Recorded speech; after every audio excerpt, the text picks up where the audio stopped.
አሰላሙ አሌይኩም ወራህመቱላሂ ወበረካቱ። ሰላም ውድ ቤተሰቦቼ እንዴት ናችሁልኝ? ሰላም ነው? እኔ ደህና ነኝ አልሐምዱሊላህ። ሁላችሁንም ሰላም ብያለሁ። በጣም አመሰግናለሁ። ላይክ ሰብስክራይብ እያደረጋችሁ ስለምታበረታቱኝ በጣም አመሰግናለሁ። እና ውድ ቤተሰቦቼ ዛሬ ደግሞ እስኪ የሚገርም ታሪክ ልጋብዛችሁ ማለት ነው። ለውድ ቤተሰቦቼ የሚሆን አብረን እንስማው እስኪ ኢንሻአላህ። በአንዲት ትንሽ መንደር ውስጥ ነዲም የሚባል አንድ ድሃ ሰው ይኖራል። የጭቃ ቤትና ብሩኖ ተብሎ የሚጠራ ታማኝ ውሻ አለው። ሁልጊዜ ጠዋት በደከመው እግሩ ወደ ጫካው ይጓዛል። ለሰዓታትም በጫካው ውስጥ የዛፍ ቅርንጫፎችን ሲቆርጥ ይውልና በአንድ ላይ ሰብስቦ ያስራቸዋል። ከዛም ወደ ገበያ ወስዶ በትንሽ ብር ይሸጣቸዋል። በዚህ ገንዘብም በቀን ለአንድ የሚሆን ምግብና ጥቂት ተምሮችን ብቻ መግዛት ቢችል ነው።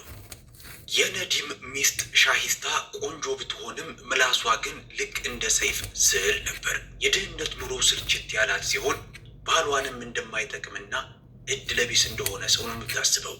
ሁልጊዜም ታንጓጥጠዋለች፣ ትሰድበዋለችም። አንድ ቀን ማታ ከባድ ዝናብ እየጣለ ነበረ።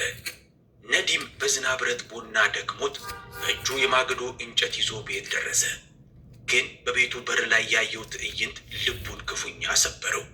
ውድና የተከበራችሁ ተመልካቾቻችን ይህንን ተወዳጅና መሳጭ አስተማሪ ታሪክ ወደፊት ከመቀጠላችን በፊት ይህንን ቪዲዮ ላይክ በማድረግና ለቻናሉም አዲስ የሆናችሁ ቻናሉን ሰብስክራይብ በማድረግ እንድትመለከቱ በአክብሮት እንጠይቃለን። አሁን ታሪካችንን እንቀጥል። ቤተሰቦቼ የሚረብሽ ድምጽ ካለ ያው ስራ እየሰራ ስለሆነ ነው። ይቅርታ።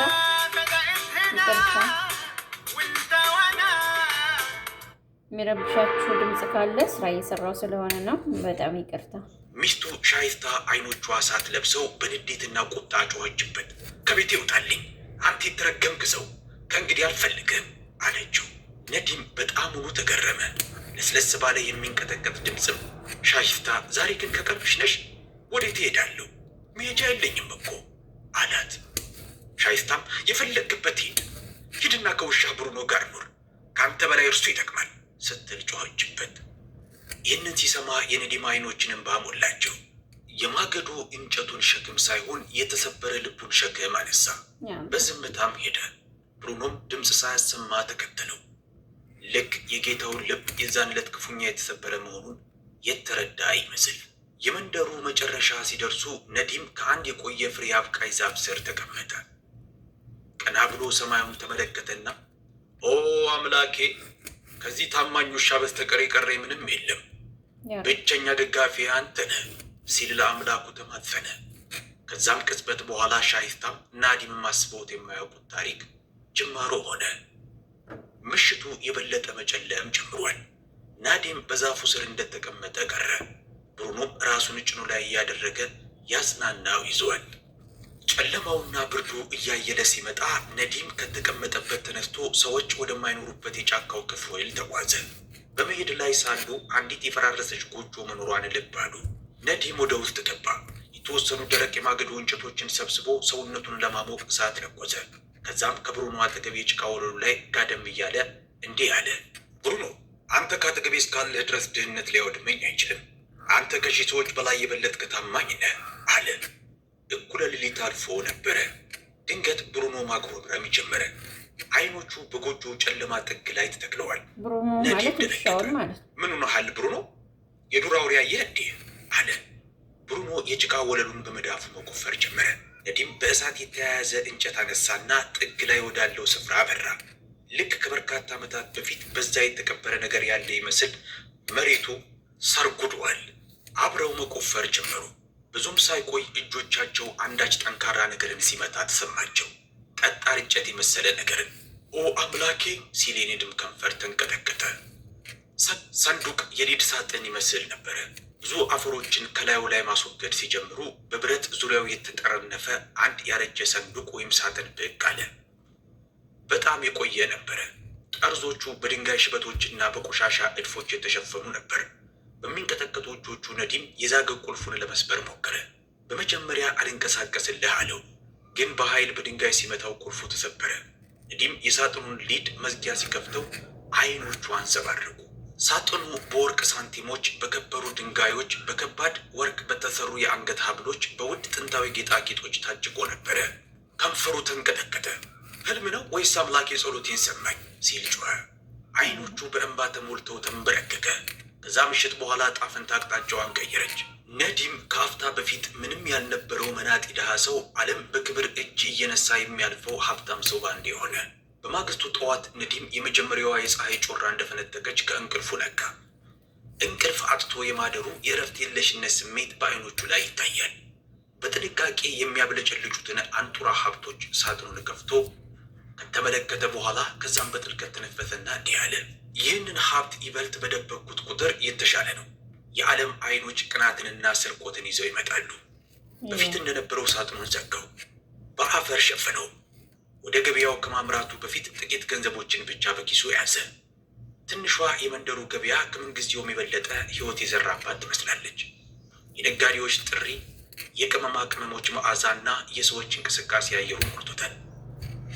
ነዲም ዳቦ፣ ወተትና ጥቂት ደረቅ ፍራፍሬዎችን ገዛ። ለራሱና ለብሩኖ ጥቂት ራሽኖችን ያዘ። ከዛም ሰዎች ልብ እንዳይሉት የሚመለስበትን መንገድ መረጠ። በየምሽቱ ነዲም ከሀብቱ ላይ የሚያስፈልገውን ያህል ገንዘብ ብቻ ነበር የሚወስደው።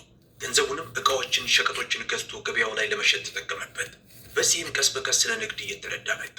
በሳምንት ውስጥ በገበያው ጥግ ላይ ትንሽ ሱቅ ተከራየ። ሚዛኑ ያላነሰ፣ ዋጋውም ከልክ ያላለፈ ነበረ።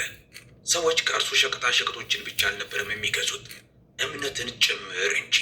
ፈገግታው፣ ደግ ቃላቶቹና ንጹሕ ዓላማው የሰዎችን ልብ አሸነፈ። ብዙም ሳይቆይም ሕፃናቶች፣ አዛውንቶችና የመንደሩ ሴቶች ሁሉ በጎጆ ቤት ውስጥ የሚኖረው ሰው በሱቁ በረከት አለ ማለት ጀመሩ። በአንድ ወቅት በፊቱ ላይ ይነበብ የነበረው ድካም አሁን የለም። በምትኩም እንግዳ የሆነ ብርሃን ነበረው።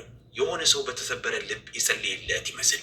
ሆኖም አሁንም ነዲም የሚኖረው በዛች በፈራረሰች ጎጆ ቤት ውስጥ ነበረ። ሲመሽ ከብሩኖ አጠገብ ተቀምጦ ፈገግ እያለ ወዳጄ፣ በዚህ መንደር ውስጥ ያለ ማንም ሰው የመንደሩ እጅግ ሀብታሙ ሰው በጭቃ ጎጆ ቤት ውስጥ ዳቦውን ከውሻ ጋር እየተጋራ እንደሚበላ የሚያውቅ የለም። ሀብት ልብ ውስጥ ሲገባ ሰው ዋጋውን ያጣል እና እኔም በፍጹም እንደዛ አልሆንም። ቀናቶች አለፉ። ታማኝነቱ ነዲምን ከፍ ካለ ቦታ አወጣው። በረከትም የህይወቱን በር አገኘው። አንዳንዶች አደነቁት፣ አንዳንዶችም ቀኑበት። ግን በእድገቱ ሁሉም ሰው ተደንቆ ነበረ። ከእነሱ መሃል ሩቅ ቦታ ያለች ሴት ሁልጊዜ ማታ ትመለከተዋለች። ሻሂስታ፣ ከቤቷ ገፍትራ ያስወጣችው ሴት። መሃላቸው ያለው ግንኙነት አርክቷል። ፍቹ በእጇ ነበረ። እናም ጸጸት አይኖቿን ልክ እንደ ፍም እሳት ፈጃቸው። ሌሎች ሴቶችን ትጠይቃለች። ይሄ ድሮ የማገዶ እንጨት ይሸጥ የነበረው ነዲም ነው በማለት መልሱም አዎን የሚል ሆኖ ይመጣል። እጣ ፈንታን የሚቀይረው አምላክ የተመሰገነ ይሁን። አሁን ታማኝ ነጋዴ ሆኗል፣ በክብር የተሞላ ይሏታል። ሁልጊዜ ማታ በሻሂስታ ልብ ውስጥ ጠልቆ ዝምታ ይሰፍናል። ምን አለ ብረዳው ኖሮ ስትል በጸጸት ትንገበገባለች። አንድ ቀን ማታ ነዲም ስግደቱንና ጸሎቱን ከጨረሰ በኋላ የቆየ መጽሐፉን ገጾች እያገለባበጠ ጭልጥ አለ። በዚህ ጊዜ በሩ ተቆረቆረ። ብሩኖ ወዲያውኑ በተጠንቀቅ ቆመ። ነዲም በሩን ከፈተው። ሻሂስታ ውጭ ቆማ ነበረ። ፊቷ ገርጥቷል፣ አይኖቿን በጸጸት ተሞልተዋል። በተለሳለሰ ድምፅ ሰላም ላንተ ይሁን ነዲም አለች። ነዲም በጥንቃቄ የተመለከታት። ምንም አይነት ኩራትም ፌዝም አልነበረም በድምጿ ላይ፣ ስብራት ብቻ። ሰላም ላንቺም ቢሆን በዚህ ውድቅት ሌሊት ለምን መጣሽ? በሚንቀጠቀጥ ድምፅ ሻሂስታ ይቅርታን ለመጠየቅ ልረዳህ አልቻልኩ። የሰራሁት ጭካኔ ነበረ። ነዲም ሊያስገባት ተገፋፍቶ ነበር፣ ግን በልቡ ላይ ያለው ጉዳት ገና አልሻለለትም። ድምፁን ዝቅ አድርጎ ልብ ይቅር ቢል እንኳ ቁስሎች ጠባሳ ጥለው ያልፋሉ። ማን የእውነት ያንቺ እንደሆነና ማን ዝም ብሎ ፈተና እንደሆነ ጊዜ ነው የሚያሳየው አላት። ብሩኖ በታማኝነት ተፈጥሮ ሻሂስታ ላይ በሚጠራጠሩ አይኖች አፈጠጠ። ሻሂስታ ለአፍታ ያህል ቆማ ቀረች። ከዛ ሌላ ምንም ቃል ሳትናገር ፊቷን አዙራ ሄደች። በማግስቱ ነዲም ወደ ውጭ ሲወጣ በጣም ተገርሞ ነበረ። ሻሂስታ የጎጆውን በረንዳ እየጠረገች ነበረ፣ ያለፈውን ስህተቷን የምታጸዳ ይመስል። ነዲም ምንም አድርግልኝ አላልኩሽም፣ ለምንድን ነው ይህን ሁሉ ነገር የምታደርግ ሲል ጠየቃት። ራሷን ቀና አደረገች። በአይኖቿ ውስጥ እውነት ነበረ። ምክንያቱም አሁን የሰው ልጅ ዋጋው ያለው በሀብቱ ውስጥ ሳይሆን በልቡ ውስጥ መሆኑ ስለገባኝ እኔ በጣም ቅርብ በነበርከኝ ጊዜ አጣሁ አለች። በዛ ቅጽበት ነዲም በጥልቅ ዝምታ ውስጥ ገባ። የሻሂስታ ቃላቶች ጆሮ ደረሱ፣ ግን በልቡ ውስጥ ቦታ ማግኘት አልቻሉም። ካፍታ ዝምታ በኋላ ረጋ ብሎ ተናገረ። የሰው ልጅ ዋጋው በገንዘቡ አይለካም፣ በስነ ምግባሩና በባህሪው ነው የሚለካው። የማገዶ እንጨት በተሸከምኩ ጊዜ ዋጋዬን ብትረጂ ኖሮ ከቤቱ ገፍተሽ ወደ ጨለማው አታስወጪኝም ነበር አላት። የሻይስታ አይኖች በእንባ ተሞሉ። ድምጿ ተንቀጠቀጠ። ሀብት በማሳደድ ታወርኩ። የዓለም ብልጭልጭ ነገሮች ልቤን አደነደኑት። ዛሬ ለሰራሁት ነገር ዋጋውን እየከፈልኩ ነው። ሌላ ዕድል ይኖር ይሆን የምትሰጠኝ? ነዲም ለረዥም ጊዜ ትክ ብሎ ተመለከታል። በእይታው ስቃይ ነበረ፣ ግን ምሬት አልነበረም። ከዛም ሌላ ምንም ቃል ሳይናገር ወደ ጎጆ ገባ። በሩም ቀስ ብሎ ተዘጋ። ያረጀ ፍራሹ ላይ ተቀምጦ ራሱን ጠየቀ። ይቺ ሴት የእውነት የመጣችው ንስሐ ለመግባት ነው ወይስ በሀብቶቼ ላይ አይኖቿን ተክላ ነው? ከቤት የወጣበትን ምሽት አስታወሰ። ከብሩኖ በስተቀር ማንም ሳይኖረው፣ መጠለያ ሳይኖረው። በዛ ቅጽበት ብሩኖ ወደ ውስጥ ገባና አፉን በነዲም ታፋ ላይ አኖረ። በድህነት ጊዜ ዋጋ ያልሰጠች ሴት ገንዘብ ባገኘህ ጊዜ ዋጋ ልትሰጥህ መጣች የሚለው ይመስላል። ነዲም ጭንቅላቱን እየዳበሰ እንዲህ ሲል አጉረመረመ። በቤቴ ውስጥ ቦታ ያለው በችግሬ ጊዜ አብሮኝ ቆሞ ለነበረው ብቻ ነው። በተረጋጋ ድምፅ ነዲም በአንድ ወቅት የነበረን ግንኙነት አሁን አብቅቷል። ይቅርታ አድርጌልሻለሁ፣ ግን የተሰበሩ ነገሮች ዳግም ሊገናኙ ይችላሉ። ሆኖም እንደ በፊቱ በፍጹም አይሆኑም። የሻይስታ ከንፈሮች ተንቀጠቀጡ። ምኞት ከሆነ አንተን ለማገልገል ብቻ ሰራተኛ ሆኜ እዚህ መቆየት እችላለሁ። ነዲም አይሆንም ሻይስታ፣ አንቺን በየቀኑ እያየው ልቤን መጉዳት አልፈልግም። ብትሄጂ ይሻላል። ሻይስታ ተንሰቅስቃ አለቀሰች። እንባዎቿ የጸጸቶቿ ብቻ አይደሉም፣ በራሷ እጅ ላቃጠለችው ዕጣ ፈንታዋም ስትል ያፈሰሰችው ነበር። ቀናቶች አለፉ። በአንድ ወቅት ነዲምና ብሩኖ ብቻ ይኖሩበት የነበረው ጎጆ የሰዎች መሰብሰቢያ ቦታ ሆነ። አንዳንዶች ምክር ፈልገው፣ አንዳንዶች ለጸሎት፣ አንዳንዶች ችግራቸውን ለማጋራት መምጣት ጀመሩ። በገበያው ውስጥ ሰዎች ነዲም ነጋዴ ብቻ አይደለም የመንደሩም ኮከብ ነው ማለት ጀመሩ። እውነቱም ይህ ነበረ። ብዙዎች በህልማቸው ብቻ የሚያዩትን ሰማይ ታማኝነቱ ሰጥቶት ነበረ። አንድ ቀን አንድ ሰው የገበያ ስፍራው ጋር መጣ። ጥሩ ልብስ፣ የሚያብለጨልጭ ጫማና በአረማመዱም ላይ ስልጣን ያለው የሚመስል ሰው። ሰላም ላንተ ይሁን፣ እኔ ሀጂም መርዋን እባላለሁ፣ ምክትል አስተዳዳሪ ነኝ። ነዲም ጭንቅላቱን በመነቅነቅ መልስ ሰጠ። ሁሉም ነገር ሰላም ነው ሲል ሀጂም ፈገግ አለ። ሀገራችን እንዳንተ ያለ ሀቀኛና ታማኝ ሰው ያስፈልጋታል። በመንደሩ በኩል የመሪዎች ጉባኤውን እንድትቀላቀል እንፈልጋለን። መሬት፣ ወታደሮች፣ አሽከሮችና ስልጣን ይሰጥሃል አለው። ነዲም ቀጥ ብሎ ቆመ። በአንድ ወቅት እጆቹ ከመፍለጫው ውጭ ምንም ይዘው የማያውቁ ሰው ዛሬ ስልጣን እየተሰጠው ነው። በተረጋጋ ግን ጠንከር ባለ ድምፅ፣ ምሽቶቼን በባዶ መሬት ላይ ተኝቼ የማሳለፍ ሰው ነኝ። የስልጣን ሸክሙ ትንሽ እንኳ ካዘነበለ ሰው ጨካኝ ይሆናል። እኔም ራሴን ገና ፍጹም አላምነው። ለዚሁ ምክንያት ስል ያቀረብክልኝን ሀሳብ አልቀበልም አለው። ሀጂም ተገረመ። ዓለም ስልጣንንና ክብርን ተከትሎ ይሮጣል፣ አንተ አልፈልግም ብለህ ትወረውረዋለህ ሲል ናዲም ፈገግ አለ። ስልጣንን የሚከተሉ ብዙውን ጊዜ ልባቸውን ይተዋሉ። ልቤ ጠንካራ እስኪሆንልኝ ድረስ በሌላ የሰው ልጅ ላይ የበላይ ሆኜ አልመራም አለው። ሀጂም ከሄደ በኋላ ድባቡ መለወጥ ጀመረ። የመንደርተኞቹ አይን መበልጠጥ፣ ሹክሹክታዎችን መናፈስ ጀመሩ።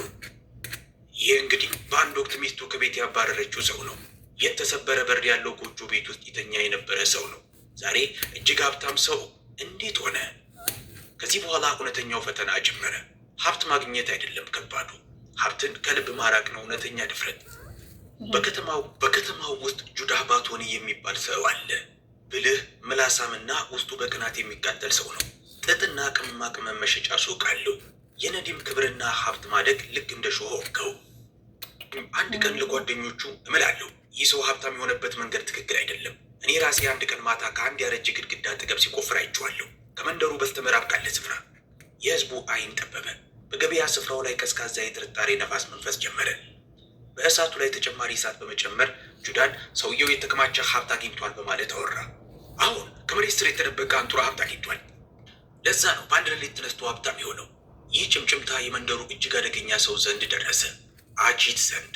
አጂት የታወቀ አጭበርባሪ ሲሆን በአንድ ወቅት ሽፍታ የነበረና አሁን ራሱን ሰላዩ ነጋዴ እያለ የሚጠራ ሰው ነው። አጂት ለራሱ ፈገግ አለና እንዲህ አለ፣ ይህ አንጡራ ሀብት ሌላ ሰው ጋር እንዲሄድ አልፈቅድም። ሕይወቴን አደጋ ላይ መጣል ካለብኝ እጥላለሁ እንጂ ሀብቱ የኔ ይሆናል። ጸጥረጭ ባለውና ድቅድቅ ጨለማ በዋጠው ምሽት ውስጥ አጂት በሚስጥር ሄዶ ከነዲም ጎጆ ቤት ጋር ደረሰ። በቁጥቋጦቹ ውስጥ ተደብቆ ወደ ውስጥ አጮልቆ ተመለከተ። ውስጥ ነዲም ፍራሹ ላይ ተቀምጦ ብሩኖን ስጋ እያበላውና እንደ ድሮ ጓደኛው ቆጥሮ እያዋራው ነበረ። ጥርሱን ነክሶ አጂት አጉረመረመ። የዚህ አይነት ሰው በፍጹም ጭንቅላቱን ተጠቅሞ ሀብታም ሊሆን አይችልም። አንድ ትልቅ ነገር አግኝቶ መሆን ነው ያለበት። በእድል ይህንን የተቀበረ ሀብት አገኛለሁ፣ በጥፍሬ መሬቱን መቆፈር ቢኖርብኝም እንኳ በማግስቱ አጂት የራሱን ሰዎች በስራ ሰበብ ከነዲም አጠገብ እንዲሆኑ ላካቸው። እያንዳንዱን ነገር ተከታተሉ፣ ሁሉንም ነገርም አዳመጡ። ግን የነዲም የዋህነትና ፈገግታ አንድም ሚስጥሩን አልገለጠላቸው። ነዲም ካሰቡት በላይ የበለጠ ብልህ ሰው ሆነባቸው። ጥርጣሬው እያደገ ሲመጣ አጂት አዲስ ተንኮል መጫወት ጀመረ። ሌላ ቃሲም የተባለ ሰው ወደ ነዲም ዘንድ ላከ። ጓደኛው ለመሆን በማስመሰል ቀረበው። ቃሲም አዲስ ገበያ መገንባት የሚፈልግ ታዋቂ ኢንቨስተር መስሎ ነበር የቀረበው። የነዲምን ዝናና ታማኝነት እያደነቀ እንዲህ አለው፣ በዚህ ፕሮጀክት ላይ ከእኛ ጋር እኩል ባልደረባ እንድትሆን አስበናል። ከውሃ ጉድጓዱ አጠገብ ያለውን መሬት በመግዛት ከጎጆ ፊት ትልቅ የገበያ ስፍራ እንገነባለን። ከጎጆ ቤቱ ውጭ በነዲም ዛፍ ጥላ ስር ተቀምጦ ማውራት ቀጠለ። ብሩኖ ከፊት ለፊታቸው ተቀምጧል። ቃሲምን በተጠራጣሪ አይኖቹ እየተመለከተው፣ ነዲም ቅንድቡን ከፍ አደረገና እውነተኛ ባልደረባህ ማን ነው? እኔ ጋር የመምጣት እውነተኛ ዓላማህስ ምንድን ነው? ቃሲም ፈጠን ብሎ ታማኝ ሰው ነኝ፣ ቅን ነኝ። ይህ ባልደረባነታችንን በግልጽ ይጻፋል በሁሉም ሰው ፊት። ነገር ግን ነዲም በአብለጭላጭ ጣፋጭ ቃላቶቹ የሚነገሩ ቃላቶችን የሚያምን ሰው አልነበር። በተረጋጋ የድምፅ ቅላጼ እንዲህ ያለ፣ ቅን ከሆንክ ታዲያ ለምን ወደ ጥላው ሄድክ? ና ወደ ብርሃኑ እንቀመጥ። በመስጊዱ ባሉት ሰዎች ፊት ምስክሮች ባሉበት በዛ ስምምነቱን እንፈጽማለን አለው።